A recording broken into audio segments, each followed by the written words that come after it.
Acolhendo a todos que sintonizam o grupo de Conexão Bíblica, retomamos aqui mais um encontro. O nosso tema, Parábolas do Reino, chegando ao fim. Vamos tratar hoje de uma parábola que encerra esse ciclo das parábolas para nós, né? Ela foi deixada por fim e tem um sentido para isso. Mas antes de tudo, como sempre fazemos, né? Vamos nos colocar na presença de Deus, vamos nos colocar declarando que estamos aqui juntos em nome do Pai, do Filho e do Espírito Santo. Porque é uma ordem de Jesus que nós fôssemos e pregássemos o Evangelho e também acatássemos o Evangelho, né? Então isso é para nós, para quem fala e para quem ouve. Então, em nome de Jesus Cristo, oramos ao Pai para que estas palavras, Senhor, não sejam nossas e que nossos ouvidos sejam abertos, Senhor, para que tudo se cumpra segundo a vossa vontade e segundo a vossa justiça. Isso declaramos na graça de nosso Senhor Jesus Cristo. Amém. Bom, nós vamos tratar da parábola do rico e do Lázaro, né? Eu disse que essa vai fechar o ciclo aí de parábolas, né? E escolhemos ela porque ela trata de um tema interessante. Todas as parábolas do reino estão apontando para o reino dos céus, certo? Mas tem algo que acontece como limite na entrada do reino, né? Para entrarmos no reino eterno de nosso Senhor Jesus Cristo, existe um juízo, existe um critério de separação. Juízo, na verdade, é uma separação. E esse critério de separação, a gente tem que tratar dele uma vez, né? Não é um assunto simples, não é fácil, né? E dá tanta margem para discussões, né, a respeito, tantas dúvidas sobre o que será depois da morte. E justamente a parábola do rico e do Lázaro trata de um evento acontecido depois da morte dos dois personagens, né? Então ele está mostrando bem, está apontando para essa questão. E o que está envolvido nesse momento, após a morte, né? Então é uma pergunta que está sempre na mente de muita gente e leva a muitas conclusões. Às vezes a gente tem que estar muito bem fundamentado na palavra de Deus para não derivarmos aí por conceitos que estão mantidos aí no meio entre os homens como verdades, mas a gente sabe que a verdade está sempre na palavra de Deus, né? Então vamos começar aqui. A parábola do rico e do Lázaro, ela trata de uma questão de justiça, né? Quando a gente estava dizendo que ia tratar dessa parábola, a gente citou na parábola anterior que tratamos, que fizemos um parênteses para o livro de Jó, que tinha 2 capítulos que Jó questionava a Deus sobre situações injustas que tinham lá no meio de Israel, o povo da aliança, o povo que reconhecia o Deus vivo, né? Enquanto todos os outros povos estavam seguindo pela própria cabeça. Israel, ele tinha recebido uma lei, uma direção da parte do próprio Deus, né? Através da aliança com Abraão, né?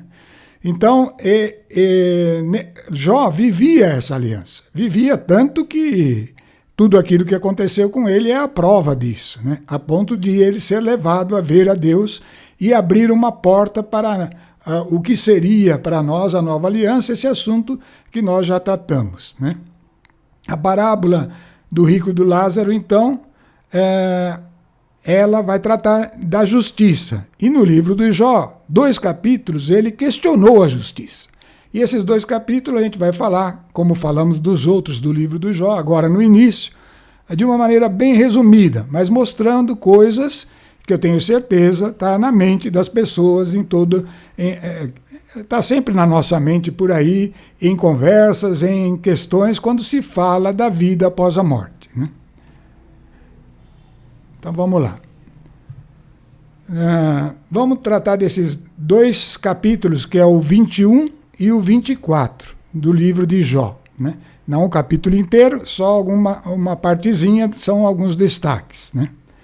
Então Jó, na sua aflição, ele já estava naquela condição, ele dizia assim: quando penso nisso, no que ele vai falar, né, fico estarrecido e todo o meu corpo treme.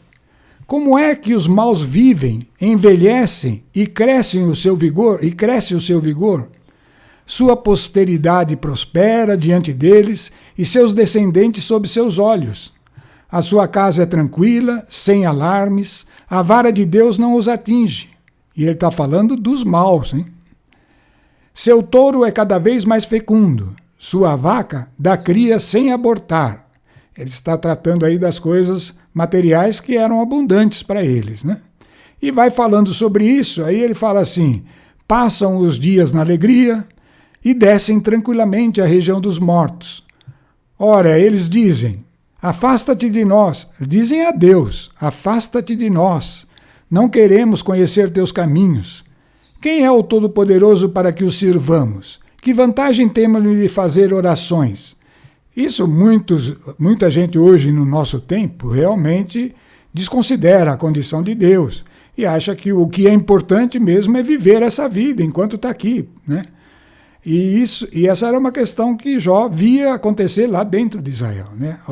Já estava tendo essa deturpação, né?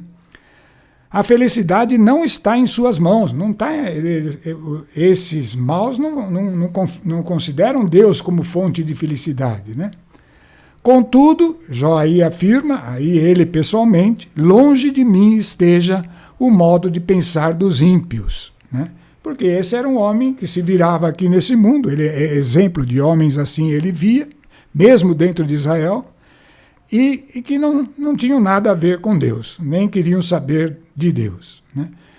E aí no capítulo 24 ele vai levantar outra questão ainda, né? É quando esse tipo de atitude é levada a extremos, né? Que é o capítulo que trata da impunidade dos maus e violentos, né? Aqueles que agridem, aqueles que prejudicam os outros, né? Os maus mudam as divisas da terra e fazem pastar o rebanho que roubaram. Estamos falando desse tipo de indivíduos. Empurram diante de si o jumento do órfão e tomam o penhor do boi, em penhor o boi da viúva. Exploram as pessoas simples e pobres, né? Afastam os pobres do caminho. Todos os miseráveis da região precisam esconder-se, né? Então ele vai pegando esses assuntos, levando adiante, e depois vai indo para situações de maior iniquidade, né? O homicida. O homicida levanta-se quando cai o dia para matar o pobre. E o indigente, o ladrão, vagueia durante a noite. Então ele começa a ver que são pessoas que atuam na escuridão, escondidos, sem que se veja, né? O adúltero espreita o crepúsculo. Ninguém me verá, diz ele, e põe o véu no rosto. Nas trevas forçam as casas, escondem-se durante o dia, não conhecem a luz. Realmente o mal desenvolve-se muito mais naquilo que não se vê, né? Para eles, com efeito, amanhã é uma sombra espessa, pois estão acostumados aos terrores da noite. Então ele via isso acontecendo mesmo dentro de Israel. Como que a gente pode responder essas questões? Agora, trazendo já para nós aqui, vamos falar um pouquinho já da nossa situação. Isso está no mundo, está cheio de coisas assim, né? É presente, todo mundo sabe, né? Mas como responder? Certamente, ao fim dessa dispensação, desse tempo que vivemos, o que responde a estas questões é o juízo de Deus. Porque nós sabemos que existe essa força, esse poder, este ser extraordinário, onisciente e onipresente. Não há uma justiça perfeita se ela não for onisciente e onipresente. Tem que ter conhecer o fato intrinsecamente e ter presenciado o fato. Isso é o maior base para a justiça.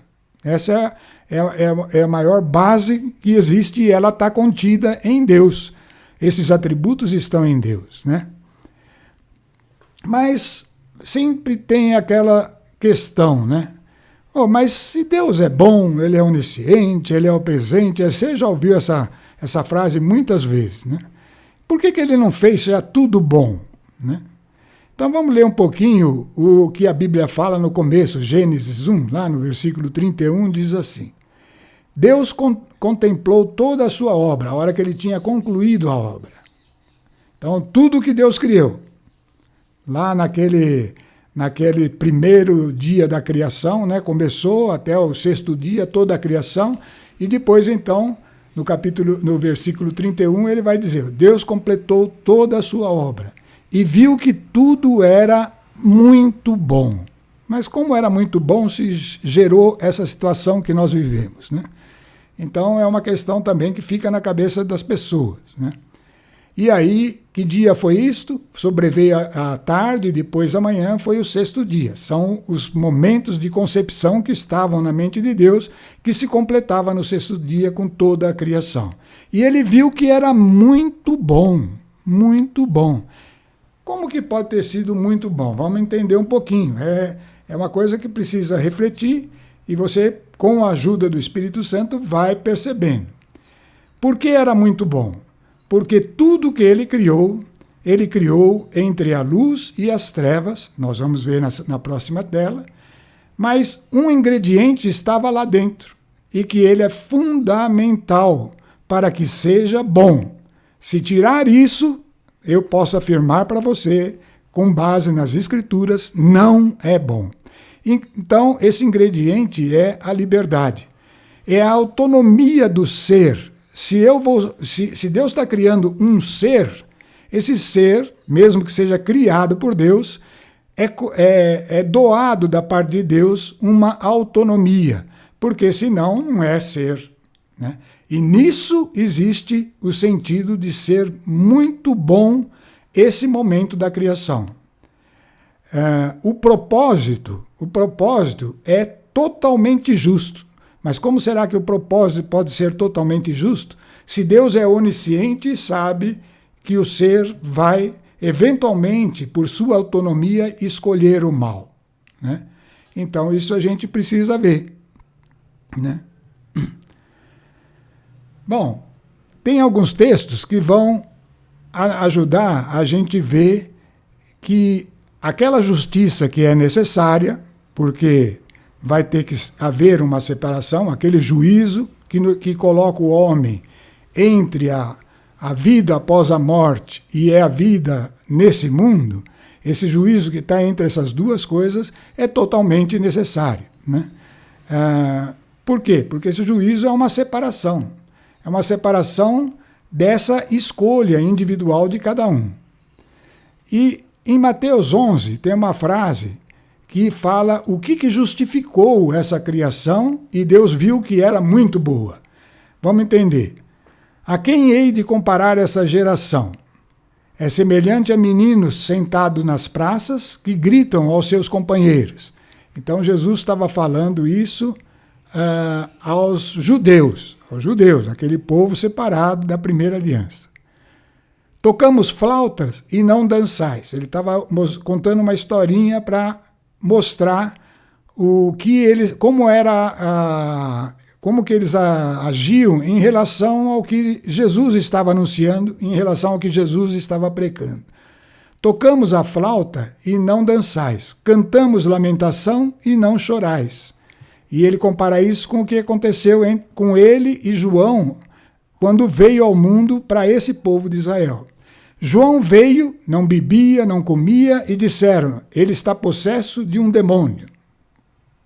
O Filho do Homem, é Jesus, vem, come e bebe, e partilha com eles. E dizem, é comilão e berrão, amigo dos publicanos e dos devassos.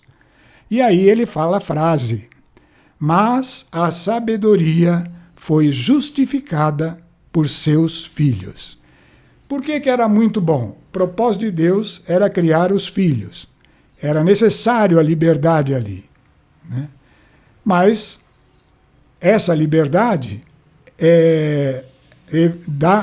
dá permissão a toda sorte de desvios, né? Desde que seja uma liberdade de verdade, uma liberdade de escolha verdadeira, né? Então pode haver desvios. Porém, o que ele quer extrair dessa criação justifica todo o processo que existe, desde a criação do homem até a entrada no reino eterno de Deus.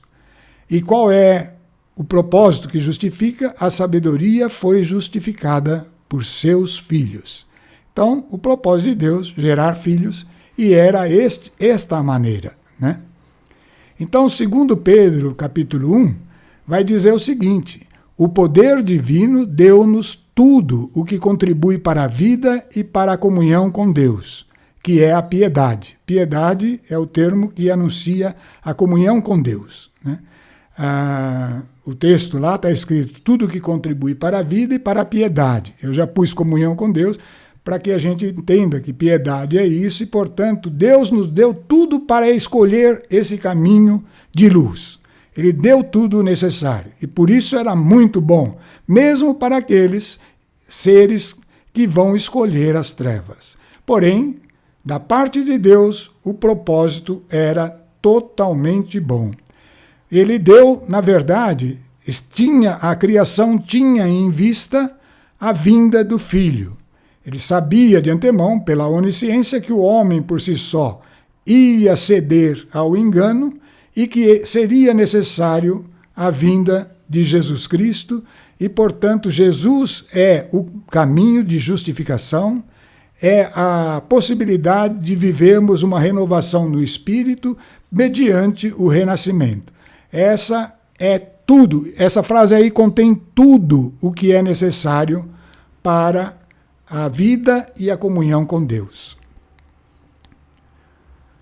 Bom, o juízo, portanto, era indispensável. Por esse propósito tão grande, haveria de ter os que escolheriam a luz e os que escolheriam as trevas. E, portanto, antes do reino eterno, é totalmente necessária, é indispensável o juízo. Juízo nada mais é que a separação. Veja só, no Gênesis capítulo 1, o versículo 2 diz assim, lá no comecinho mesmo da criação: a terra estava informe e vazia, não existia nada, era o caos, né? Não existia, e as trevas cobriam o abismo. As trevas já existiam. As trevas, na verdade, não é que elas existiam, é a própria definição de treva, é o que está escrito aí embaixo, é a ausência de Deus. Então Deus pegou algo em que ele não estava e disse, faça-se a luz, e a luz foi feita.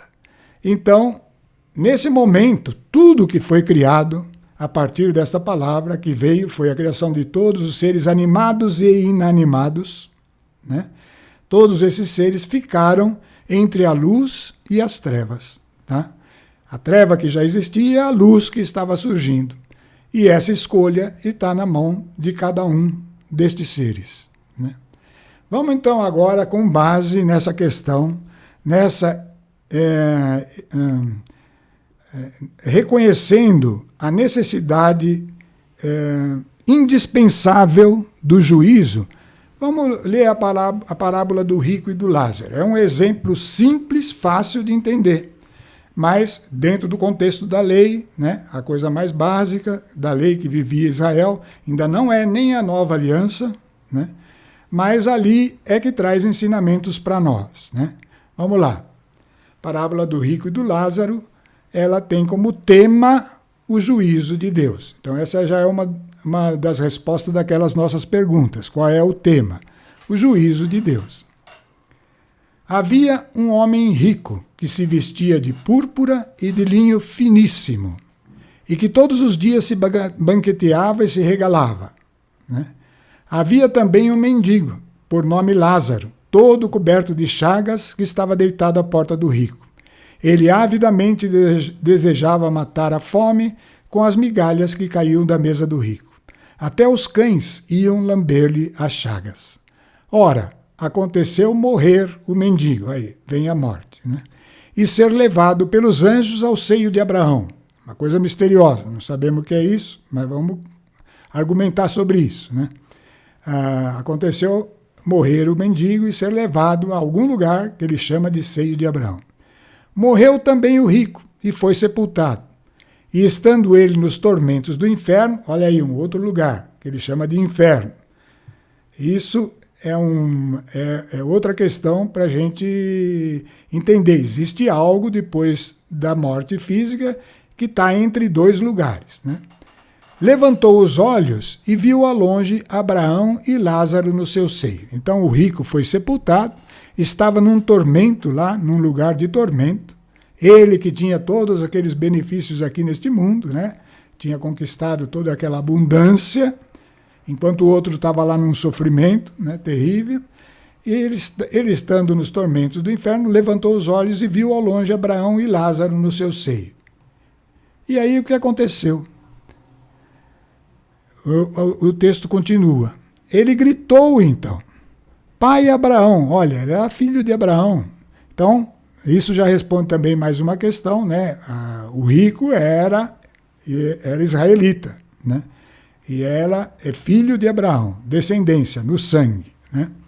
Gritou então, pai Abraão, compadece-te de mim e manda Lázaro que molhe em água a ponta do dedo, a fim de me refrescar a língua, pois sou cruelmente atormentado nessas chamas. É lógico que essas chamas, esse tormento aí, é algo que a gente não sabe como é. Não é uma coisinha assim, uma chama acesa lá e o cara ali em cima da chama. Não é isso, certamente é algo que a gente ainda precisa entender, né? Vim me refrescar a língua, pois estou... Ele estava pedindo atenuar de alguma forma a situação que ele estava vivendo, né? Abraão, porém, replicou, filho, lembra-te de que recebestes teus bens em vida, mas Lázaro males. Por isso ele agora aqui é consolado, mas tu estás em tormento. Então parece que o que estava acontecendo ali era um meio de equilibrar as coisas. Enquanto em toda a existência de Lázaro neste mundo, e ele teve o tormento nesse mundo, ele agora estava recebendo os bens, enquanto que aquele que teve todos os bens nesse mundo agora estava em tormentos, né? Parece uma coisa assim esquisita para nós, vamos entender. Além de tudo, há entre nós e vós um grande abismo. Ó, quando começa a falar essas coisas, a gente começa a perceber que tem ensinamentos aí. Há entre nós e vós, Abraão e o pobre, que agora estava lá no seio de Abraão, entre eles e aquele que estava em tormento, havia um grande abismo, de maneira que os que querem passar daqui para vós não podem, nem os de lá passar para cá. Essa é uma afirmação dada como palavra de Abraão para o rico que estava em tormentos e dizendo que havia um grande abismo entre eles. Bom, querer passar é uma coisa que todo mundo gostaria. Se estava bem aqui, gostaria de passar lá também para estar bem também, né? A vontade do homem, porém, está escrito aí em vermelho, é um texto bíblico, a vontade do homem não cumpre a justiça de Deus. Então, entre aquilo que a gente quer e aquilo que vem da parte de Deus, existe uma justiça que vai ter que ser guardada. Dado o veredito justo, não há como atenuar a sentença. Então, primeiro, a justiça de Deus precisa ser justa mesmo, né? Justiça que mais ou menos não serve. Ou a justiça de Deus é perfeita, ou então ela pode ser atenuada, pode ter outros acessos, né? Por isso que é comparado a um abismo a distância entre aquele que foi condenado por uma forma totalmente justa e aquele que foi absolvido. Tem que haver um abismo, porque nesse mundo a gente vê com frequência o justamente condenado ver a sua pena atenuada, né? E isso não é justo, porque o mundo não vive na justiça de Deus, né? Portanto, a justiça é um espaço inviolável, um abismo entre a justiça e a injustiça, existe um abismo. Entre os dois, a situação de justiça e a situação de injustiça, existe um abismo. Não dá para conciliar duas coisas, justiça com injustiça.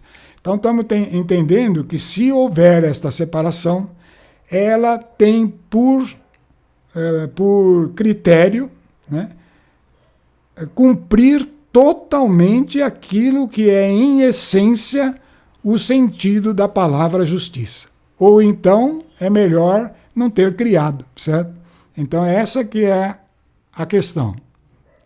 Continuando a parábola. O rico disse: rogo-te então, pai Abraão, que mandes Lázaro à casa de meu pai, pois tenho 5 irmãos, para lhes testemunhar, que não aconteça virem também eles parar neste lugar de tormentos.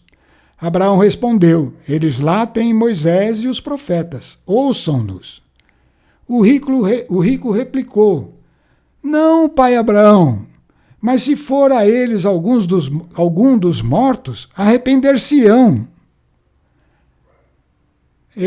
Ele tinha essa consciência. Se verem que existe uma vida posterior e que os atos nossos neste mundo podem gerar consequências terríveis na outra condição, e alguém vir de lá e anunciar isto a eles, eles vão acreditar.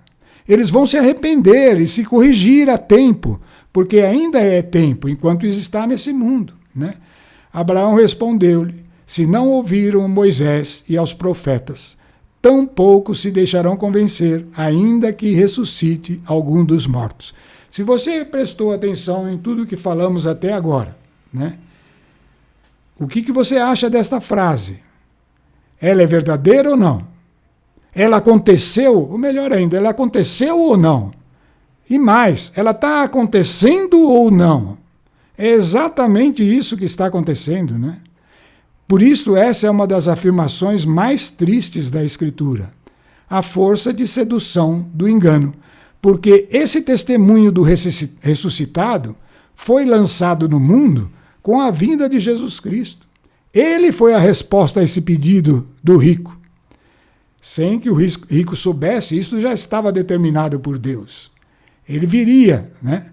Talvez não no tempo de vida dos irmãos dele ali, mas Jesus veio, né? E essa justiça, então, agora vai se consumar ainda mais sobre esse aspecto. O ressuscitado deu testemunho e mostrou o caminho, né? Nós vamos ver na sequência, então, um pouco mais sobre isso.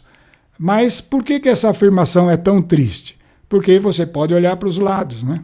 Quantos estão aí diante do testemunho daquele que ressuscitou, que deu tudo o que é necessário para a vida e para a comunhão com Deus, e que dispôs tudo isso, e quantos ainda estão seduzidos pelo engano e não se entregam a essa verdade. Algo que até o rico lá reconheceu. Não, se tiver, eles vão se arrepender. Veja a importância do arrependimento. O arrependimento nos coloca nesse lugar, mesmo sem merecer, porque reconhecemos os nossos erros, né? Isso tudo nós temos falado bastante, né? É parte da condição de acessar o reino, é processar aquele sistema de arrependimento progressivo até que a gente vai se tornando, assumindo em nós mesmos a justiça de nosso Senhor Jesus Cristo. Jesus é o ressuscitado. Ele é aquele que o rico clamou. A única ponte capaz de superar o abismo, lembra o abismo? Entre a justiça do homem e a justiça de Deus. É por isso que a vontade do homem não cumpre a vontade de Deus, porque existe um abismo entre elas. E o único jeito, pessoal, o único jeito da justiça do homem atender à justiça de Deus é por meio de Jesus Cristo. É Ele que nos torna capaz de homem agir segundo a justiça, viver, ser segundo a justiça de Deus. Por que ser?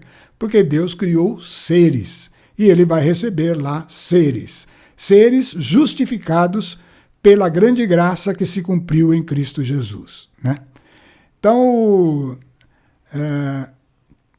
vamos entender então a questão do que estava acontecendo com aqueles dois lá, o rico e o pobre, no contexto do lugar onde eles viviam, que é Israel, o povo separado de Deus, para que nele se desenvolvesse a primeira aliança assim de maiores proporções que Deus realizou com a humanidade, né?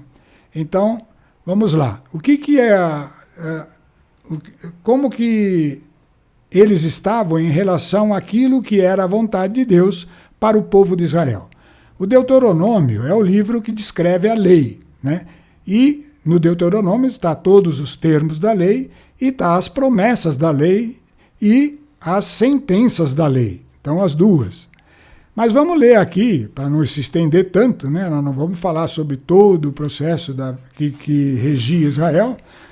Vamos falar algumas promessas da lei, que nos revelam a citação dos dois personagens. Então, tanto o rico quanto o pobre. Deuteronômio 15 diz assim: não deverá haver pobres no meio de ti, porque o Senhor teu Deus te abençoará, certamente na terra que te dá como posse hereditária. Então, o Senhor teu Deus te abençoará certamente na terra que te dá como posse hereditária. Mas aí, no versículo 5, ele vai falar a condição: contanto que obedeças fielmente à voz do Senhor teu Deus, pondo cuidadosamente em prática os mandamentos que hoje te imponho. E depois, lá na frente, eu não vou ler tudo para abreviar, diz o seguinte no versículo 11: nunca faltarão pobres na terra. E ele estava falando na terra de Israel mesmo.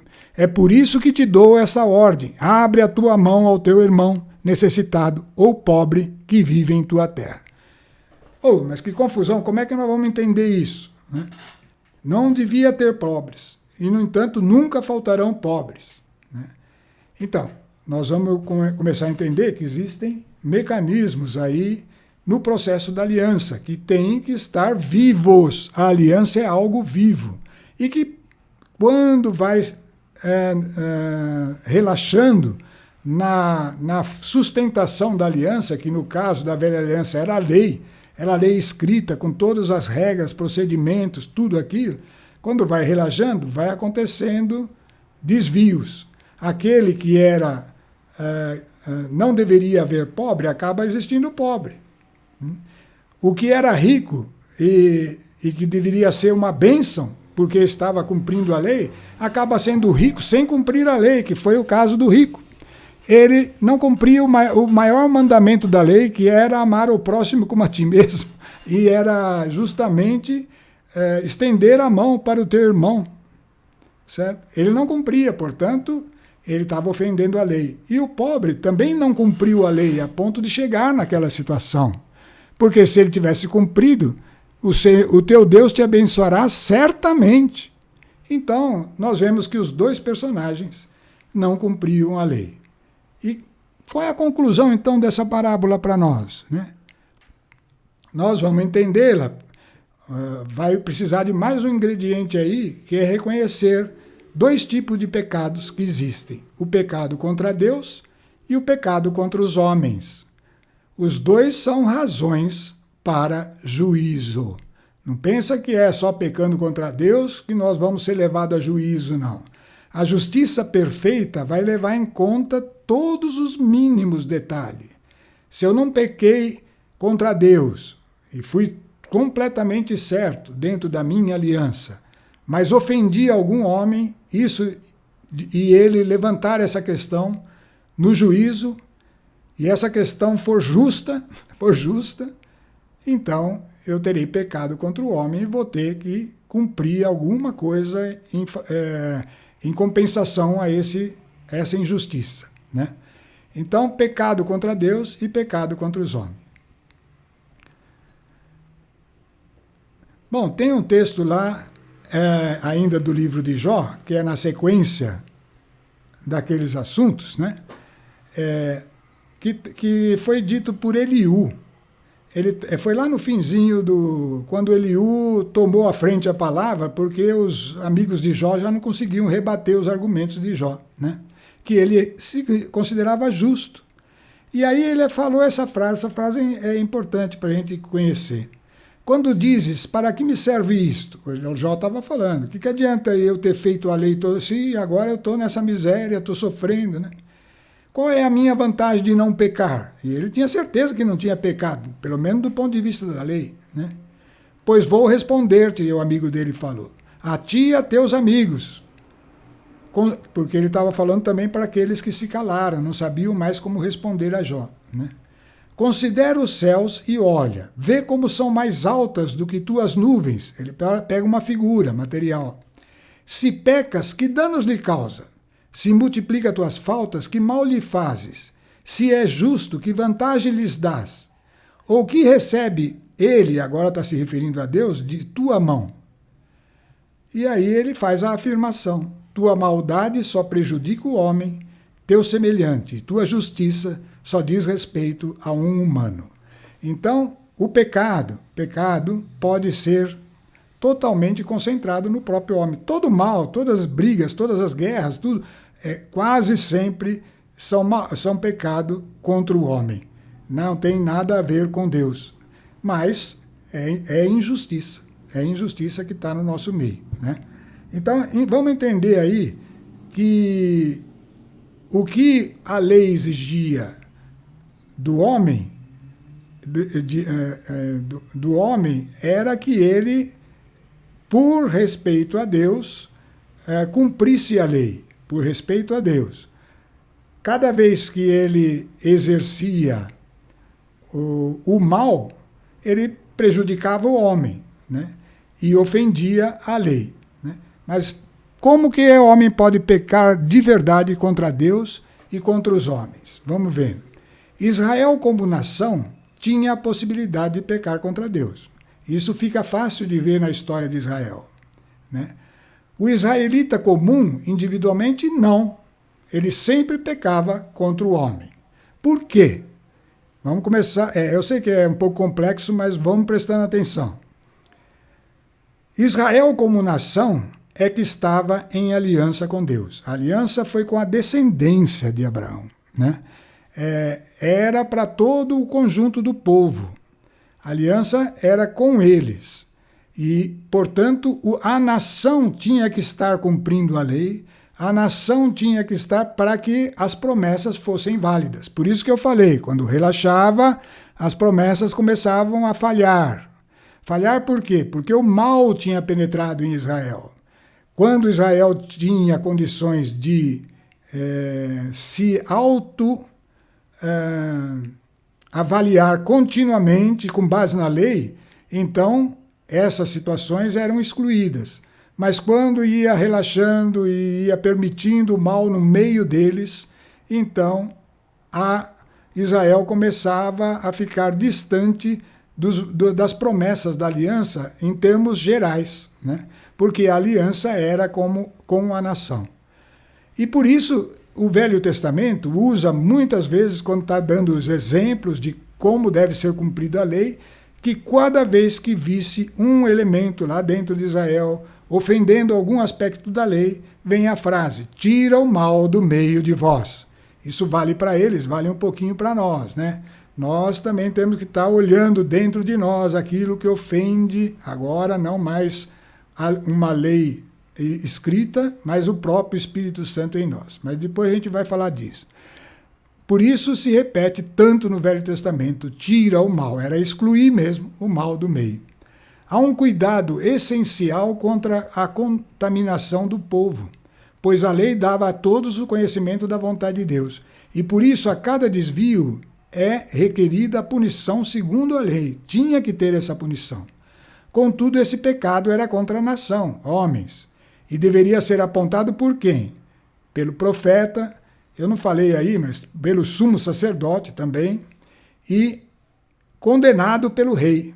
O profeta e o sumo sacerdote estavam lá para apontar, e o rei tomar a decisão. A ele competia a decisão, pois a tolerância ao israelita em pecado poderia espalhar-se pela nação, que então estaria pecando contra Deus como um todo. Então, o pecador em si pecava contra os outros, porque se ele fosse sendo tolerado ali e aquilo fosse propagando, chegava uma hora que todos seriam punidos por aquilo. E aí isso aconteceu com Israel muitas vezes, quando Israel ia se desvirtuando, porque o rei não atuava, porque o sumo sacerdote estava muito pouco exigente das pessoas, porque o profeta não alertava. Quando ia acontecendo essas coisas, o inimigo invadia, o povo sofria, né? Então, a nação havia pecado contra Deus. Você está vendo que existe essa diferença, mas os dois são causa de juízo. Bom, em Lucas vem uma frase que vai ser usada por nós aqui. Lucas, capítulo 12, versículo 48, diz assim, é o Evangelho. Mas aquele que, ignorando a vontade do seu Senhor, fizer coisas repreensíveis, será açoitado com poucos golpes. Por quê? Aí vem a frase importante. Porque a quem muito se deu, muito se exigirá. Quanto mais se confiar a alguém, mais dele se há de exigir. Então, veja bem, olha a frase de baixo, a gente vai começar a entender. Os profetas e reis ungidos, e também os sumos sacerdotes, que também eram ungidos, ou seja, essa unção era uma figura, eles tinham algo dentro dele, né? Tinham a possibilidade de pecar contra Deus. Esses tinham, porque para esses foi dado muita coisa. E, portanto, eles também podiam contaminar a nação, pois estes eram portadores do Espírito Santo. Então você está vendo que esses seriam repreendidos de forma mais rigorosa. O judeu lá no meio, que estava ali descumprindo a lei, ele deveria ser detectado e deveria ser expulso do meio de Israel se ele não se reconhecesse o erro, ou então até, em casos mais graves, até eliminado, né? Essa era a condição para que a aliança estivesse viva e Israel vivesse as promessas, que são muitas, as promessas da lei, né? Então, essa era a condição. Vamos ver isso representado no caso do rei Davi. Rei Davi era ungido, foi profeta também, deixou salmos que anunciaram Cristo, deixou ensinamentos, e foi o rei que nós estudamos muitos aspectos de Davi, porque ele foi o rei que representa aquele que viveu segundo o coração de Deus, ou seja, que foi absorvendo os benefícios daquela velha aliança, que era restrito só a alguns cargos, né? O rei, o sumo sacerdote, o profeta que Deus instituía, esses tinham o Espírito Santo. E Davi teve isso e levou Israel ao máximo de performance no plano da velha aliança, né? Mas o próprio Davi cometeu um pecado contra o homem, um pecado gravíssimo, que foi o quê? Foi o adultério, né?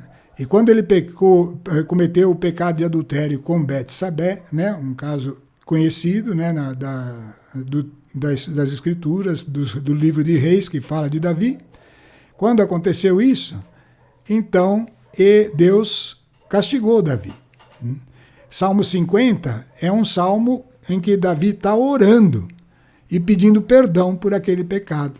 E olha o que ele diz: lavai-me totalmente de minha falta. A falta dele foi terrível, ele cometeu um assassinato e adultério. E purificai-me do meu pecado. Eu reconheço a minha iniquidade. Diante de mim está sempre o meu pecado. Só contra vós pequei. O que é mal fiz diante de vós. Então Davi tinha essa consciência. Ele sabia que mesmo que ele tenha feito um pecado muito grave contra Urias, que era o marido de Betsabé, e contra a própria Betsabé, e contra Israel, né? Tudo isso era menor do que o pecado que ele tinha feito diante de Deus. E por isso que ele coloca isso como a essência. Só contra vós pequei. Por quê? Vossa sentença assim se manifesta justa e reto o vosso julgamento. Né? E ele vai clamando esse perdão, ele se arrepende completamente. Isso é requerido, mesmo em casos tão graves. Né? Aquele a quem muito foi dado, vamos entender. Davi era um desses na velha aliança, porque ele tinha o Espírito Santo, ele tinha a obrigação de ter essa orientação interior. Né? Então, na velha aliança, quem que era? Os reis, Davi foi um deles, sumos sacerdotes, vários, Samuel foi um grande, né? E os profetas, Isaías, Jeremias, todos esses, que corrigiam Israel. E tudo isso era porque a aliança era com Israel. Agora, cuidado, agora vem a frase que se volta para nós. Na nova aliança, a quem muito foi dado? A todo indivíduo cristão convertido. Por quê? Porque tudo que é necessário para a vida e para a piedade, aquela frase que está lá em 2 Pedro, capítulo 3, versículo 1, porque quem é esse que recebeu isso? Todo cristão renascido que recebe a presença do Espírito Santo individualmente. Olha a diferença com Israel. E agora, então, nós somos aquele a quem muito foi dado. E que, portanto, temos que estar atento. Porque quando pecamos, o juízo deve vir mais fortemente sobre nós. Porque nós temos a consciência do pecado. O Espírito Santo vem dar isto para nós. Eu estou falando do cristão verdadeiro, que está crescendo, que está entrando em comunhão com Deus. E que está aprendendo também a não pecar. Né? Vamos agora dar uma resposta às duas questões que também está para a gente refletir aí que foi dado a semana passada.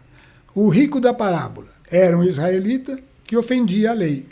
Por que ele ofendia a lei? Não porque ele era rico, a riqueza era até promessa da lei, mas ele estava pecando contra o homem, Lázaro, por negar, por não estar disposto a oferecer. Isso era mandamento da lei. Sua condenação veio após a morte. Então nós estamos tratando de algo que vem depois, né? Pela justiça de Deus, por causa do seu pecado contra Lázaro. Então estamos vendo que Deus vai julgar os pecados entre o homem e o homem, né?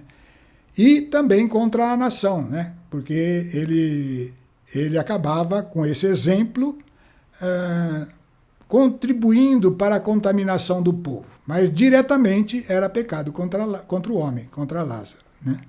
Então, desprezando a lei. Foi uma condenação eterna ou não? Agora eu estou deixando essa pergunta aí na tela. Foi eterna ou não? Uma questão para a gente refletir. O pobre da parábola era um israelita que não cumpria a lei. Mas como não cumpria? Ele não. O que ele fazia de errado? O que ele fez de errado que o levou até essa situação? Porque a lei tinha garantia para aquele que cumprisse a lei de que ele teria provisões, teria vida normal e abundante. Né? Portanto, concluímos que ele não cumpria a lei. Por aí dá para concluir. Né? Mas pagava neste mundo o preço do seu próprio pecado, aquela miséria que ele suportava aqui. Portanto, a partir disso, ele foi absolvido. Mas está correto? É uma absolvição eterna ou não? Então fica essa questão. Porque já que a condenação dele foi limitada ao tempo de vida dele, né? Então como fica isso? Então tudo isso não tem resposta. A parábola não traz estas respostas. Mas nós temos que saber a resposta. A resposta é a seguinte que está na tela. Isso é um conceito fundamental desse nosso reflexão sobre o juízo. Sem isso, nós vamos nos perdendo. Tem que estar sempre voltando para esse eixo. A condenação ou absolvição se cumpre na perfeita e completa justiça de Deus. Não pode faltar um pinguinho do i, não pode faltar nada. Ô Deus, olha, vocês lembram, já falei aqui muitas vezes, no Apocalipse, que vai descrevendo cenas do reino de Deus, né? Na visão, quando o próprio Jesus comparece diante do trono, se fala que o trono de Deus é fundamental, ele está sobre as pedras em chama, né? Que são as pedras que representam a justiça, porque diz claramente, o trono de Deus é fundamentado na justiça. Se houver uma única injustiça, por pequena que seja, então fica abalado o trono de Deus. Aliás, este é um dos propósitos de Satanás, né? O conceito de Deus e de justiça formam um todo inseparável. Romanos 3:1 vai dizer o seguinte: em que então se avantaja o judeu? Ou qual foi a utilidade dessa velha aliança, né? Muita, é Paulo falando, Paulo refletindo sobre isso. Muita, o apóstolo Paulo, claro, né? Muita em todos os aspectos, principalmente porque eles foram confiados oráculos de Deus. Eles que receberam tudo que estava anunciado que ia se cumprir em Cristo, veio da parte deles, né? Mas então, se algum deles forem infiéis, acaso a infidelidade destruirá a fidelidade de Deus? E aí vem a frase que eu queria chegar. De modo algum, porque Deus há de ser reconhecido verdadeiro, veraz, e todo homem como mentiroso. Opa, todo homem é mentiroso? Segundo está escrito, assim serás reconhecido justo nas tuas palavras, e vencerás quando julgares. Pô, isso daqui é uma promessa, viu, pessoal? Deus vai ser reconhecido justo em suas palavras, e o seu julgamento também vai ser comprovadamente justo. Ele vai comprovar, tá?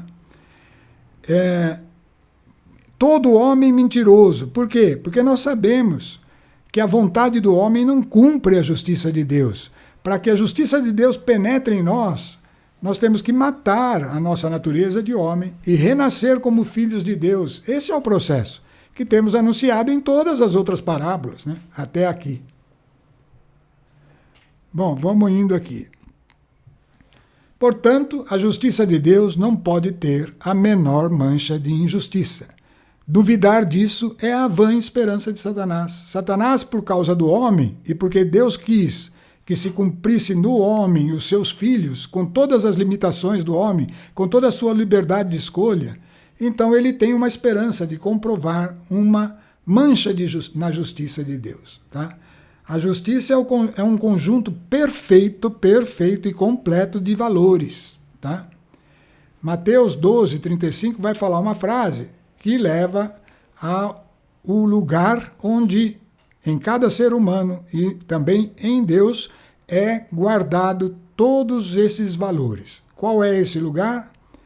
Em Mateus 12:35, né, Jesus vai falar: o homem de bem tira boas coisas de seu bom tesouro. Tá vendo? Um bom tesouro. O homem de bem tira essas coisas do tesouro.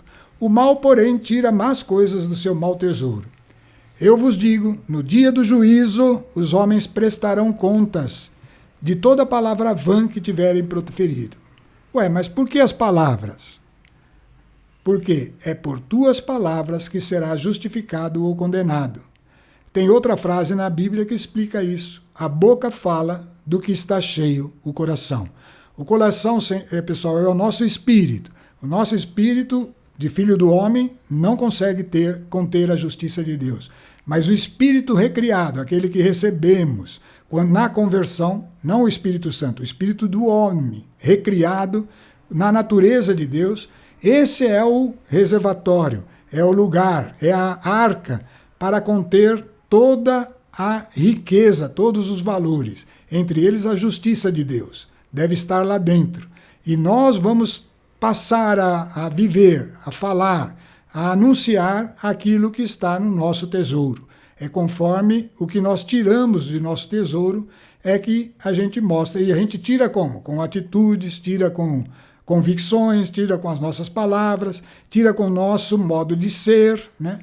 Porque Deus criou o homem para ser e, portanto, esse ser tem que ter dentro de si mesmo o valor verdadeiro.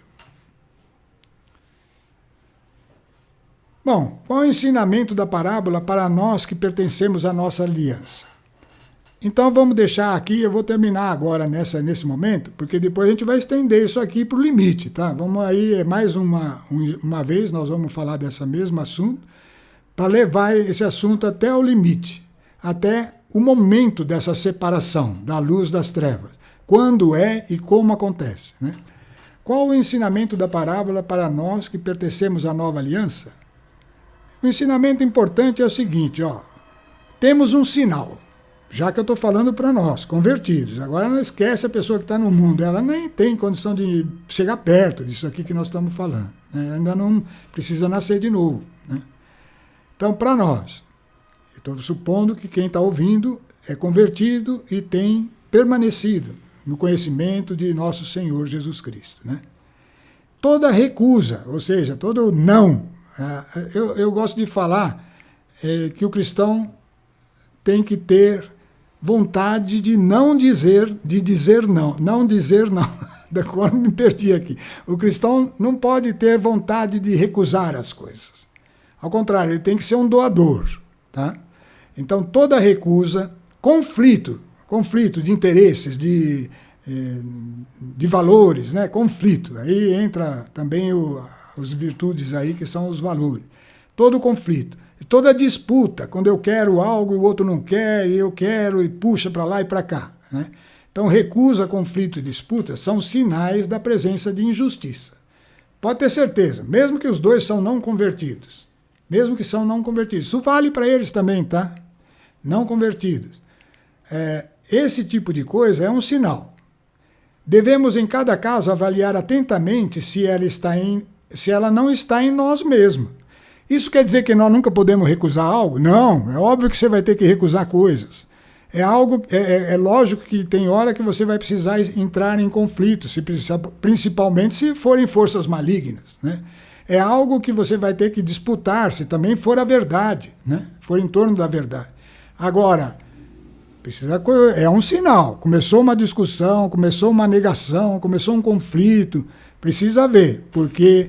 Precisa observar atentamente, porque a justiça está do teu lado ou está do lado do outro. Né? A solução para isso é dar, reconciliar, abrir mão. Vale para um convertido e vale para o não convertido. Vale para os dois. Porque temos que lembrar que mesmo os não convertidos, ao pecarem entre eles, estão cometendo o pecado contra o homem, né? Diante dos olhos de Deus. E se for uma justiça para algum dos lados, o outro lado vai ter que ser julgado vai ter que ser condenado na mesma medida. Né?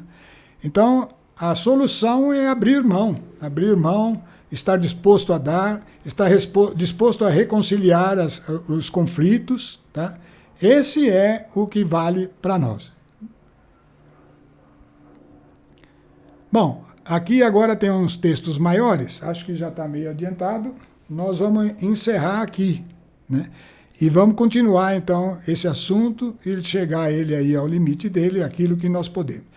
Olha, eu queria deixar aqui, antes da nossa oração final, o seguinte: nós estamos falando de um assunto que é complexo, tem que tocar esse assunto, você tem que refletir sobre ele, não precisa acreditar no que eu estou dizendo cegamente, você tem que ir para a palavra, tem que confirmar essas coisas. É uma coisa que fica muito incerta na cabeça do cristão, não sabe direito, né? E o que vem, a próxima continuação desse tema, vai mostrar detalhes aí desse dia da separação, e que também está confuso na mente de muita gente. Mas eu achei importante, a gente precisa uma vez ter escutado um ponto de vista como este, para poder questionar, para poder avaliar e tomar, então, com base na Escritura, com auxílio do Espírito Santo, uma decisão e andar em cima de uma convicção até que ela seja aperfeiçoada segundo a vontade de Deus. E é isso que fazemos, na graça de Jesus Cristo. E é por isso que nós agradecemos a Deus por tudo que Ele nos dá, pela oportunidade de partilharmos estas coisas, sabendo das nossas limitações. Que o Senhor venha em nosso socorro, tome a sua palavra viva, que foi aqui comentada, e que foi aqui de onde extraímos as nossas conclusões, e que ela então se revele a perfeita verdade para nós e para todos os que ouvem, na graça de nosso Senhor Jesus Cristo. Amém.